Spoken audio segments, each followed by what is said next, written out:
Hi everybody, this is William from Own This Property, and today I'll be going through one of the most hyped properties in 2023, Grand Dunman. I think it's general consensus that this is the property that ticks all of the boxes. So instead of repeating what you already know, I want to do more in-depth comparative analysis between Grand Dunman, Tembusu Grand, as well as Continuum. At the end of the video, you have a clear understanding and strategy on which development you should go for. Before I continue, I created a D15 new launch cheat sheet as well as a list of alternatives that you can consider. So if you're keen, click in the link in the description below and I'll be happy to send the PDF to you. First up, let's compare about the basic stats of each development. As always, we'll use the BCA's Concast rating system, and you can see that both the developer Xinghai as well as the builder China Construction Realty have the best possible scoring of Band 1. The other two launches also have ratings of Band 1 and 2, so I don't think there are any red flags there. What makes Grand Dunman so unique is that it is a mega development that is situated directly next to an MRT. Pull up any of the previous RCR mega developments next to the MRT, such as Park Esta, Sterling Residences, Jadescape, and you'll notice how strong the demand and the returns are. Next, the unit mix is also what we want. I think a safe gauge is that the 1 and 2 bedrooms should not be more than 55% of the development, and all three of these developments also pass the test. Moving on to downside protection factors, Grand Dunman is the closest to the MRT. This better connectivity will command higher rental demand as well as higher rental use compared to the other two. For primary schools within 1 km, Gonghua is the most popular school there, and only Grand Dunman and Continuum has that. All in all, I think Grand Dunman, with its combination of MRT and the good school, should command a premium if you exclude Continuum's freehold premium, of course. Now, the key question is, how much should that premium be? So we'll be diving deeper into this in our pricing analysis later. All three developments being in D15 have very strong organic demand. Singaporeans do aspire to live in this district. When it comes to buying a new launch, it is also important to see whether the resale demand nearby is strong. And this holds true for all three developments. Grand Dunman, for example, is supported by Waterbank and Dakota, which is a property that is already more than 10 years older, and the recent transaction has hit $2,018 per square feet. All three developments also have their own upside potential factors. If you're considering the Continuum, then you should have a longer holding period due to its freehold nature. Historically, large freehold land plots like the Continuum do fare better than their smaller freehold counterparts. So this puts Continuum in a good position if you hold it for the long term. On the other hand, Tembusu Grand will benefit from the future Tembusu government land sales, which will likely pull up prices in the first mover there, which is Tembusu Grand. There are also other catalysts such as the completion of the Thomson East Coast Line in 2024. I do think that Grand Dunman has the strongest exit potential compared to the other two. Firstly, the opposite land plot is zoned for residential. That would likely be your future HDBs or future condos that will also benefit prices. Secondly, I also think that Grand Dunman will benefit from the Kallang transformation, which is just 2 stops away from Dakota MRT. The final kicker that swings my vote towards Grand Dunman is that we are surrounded by million-dollar HDBs, and they happen to also MOP around the time that Grand Dunman completes. Now on to the most important part of the video, pricing analysis. Xinghai bought the land back in June 2022 with an estimated break-even price of $2,292 per square feet. At 10% profit margin, that works out to be about $2,521 per square feet. My reference would be the other D15 launches. Tembusu Grand, for example, had a break-even of $2,130 per square feet, have sold for an average of $2,475 per square feet. While the Continuum, which had a break-even of $2,296 per square feet, have sold an average of $2,727 per square feet. So it is more expensive because of its freehold premium. Based on these comparables, I think that Grand Dunman will average around $2,500 per square feet. Before I continue, this following segment took me many hours to prepare. So you can show your support by liking the video and subscribing to my YouTube channel. So back to the video. In this segment, I've broken down the three developments' price, PSF, and layouts into the D15 new launch cheat sheet.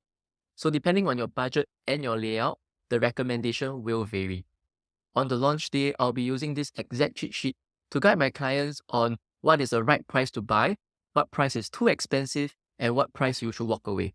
I'll only focus on the 1 to 3 bedders because these are the units that most people are looking for. Now, if you're looking for a 4-bedroom, just drop me a message and we can do a separate analysis. Let's start with the 1-bedroom.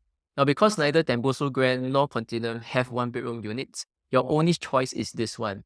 The caveat here is that the one bedrooms in Grand Dunman are facing Dunman Road. So if the per floor price jump is pretty low, I would be actually willing to pay a premium for a higher floor unit. Next, for the one bedroom plus study, if the PSF is anything less than $2,580 per square feet, I think that this is a safe buy considering we are about $70 per square feet premium more than Tembusu Grand. For one bedroom plus study, Continuum will be my last choice because these are the units that will attract young buyers and investors, and there's very little reason for you to be paying a freehold premium. Next, my main disappointment for Grand Dunman is that the 2-bedroom 1-bath are too large and the total absence of 2-bedroom 2-bath units. To add salt to the wound, even though it is the only development that has a 2-bed 1-bath, it is too large at 667 square feet.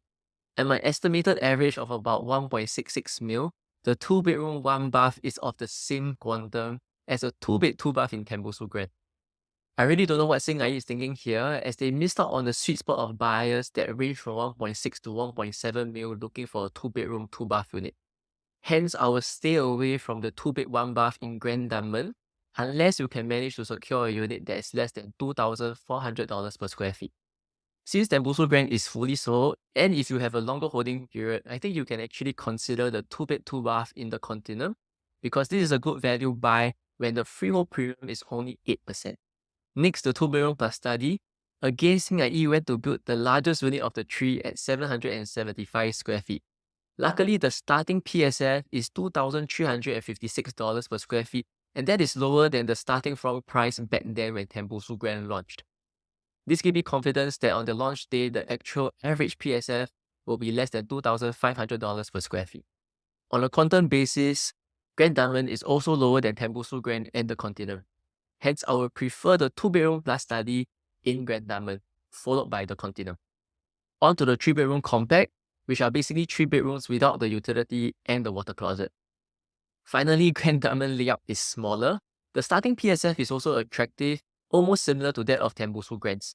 So I'm guessing that the average PSF on launch day will be about $2,450 per square feet. Now this represents value because both the Quantum and the PSF are comparable to Tembusu Grand, and yet Grand Dunman is also nearer to the MRT.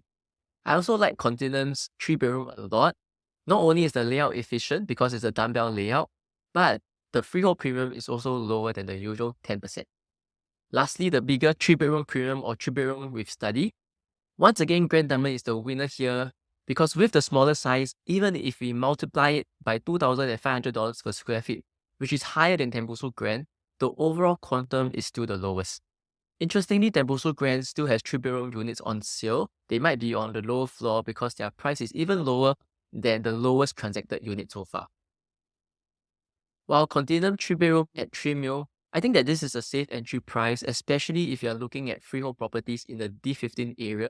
You can't find another one that is less than $3 million, plus have a huge land plot. So once again, the freehold premium to Grand Dunman for the Continuum is very low at 10%. All in all, I think that Grand Dunman, especially the larger layouts, are the better buys, while you should be careful of value traps that might be in some of the smaller layouts. The Continuum is also a good option if you have a longer holding period, as we have seen that the freehold premium is only about 8 to 10%, which is lower than the usual 15 to 20% freehold premium. Thank you for staying to the end of the video. I hope that with the analysis, you have a clearer idea on what to do after you got your ballot results. I've created a D15 new launch cheat sheet, as well as a list of alternatives to this project. So if you're keen, click on the link in the description below and I'll be happy to send a PDF copy to you. If you realize that you've not considered the pricing gaps, risks, and opportunities in the different layouts, or you're not very sure what to choose or what to do on launch day on the 15th of July, or you are simply keen to explore these developments, I'll be happy to share more over coffee. And with that, thank you for staying to the end of the video. Don't forget to like and subscribe to our Own This Property YouTube channel, and I'll see you in the next video.